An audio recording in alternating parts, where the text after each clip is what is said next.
لتجدن أشد الناس عداوة للذين آمنوا اليهود والذين أشركوا ولتجدن أقربهم مودة للذين آمنوا الذين قالوا إنا نصارى ذلك بأن منهم قسيسين ورهبانا وأنهم لا يستكبرون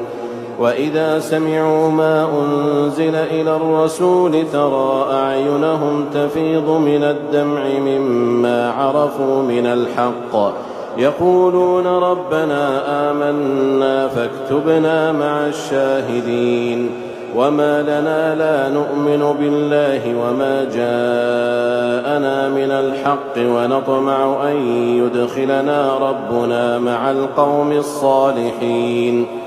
فأثابهم الله بما قالوا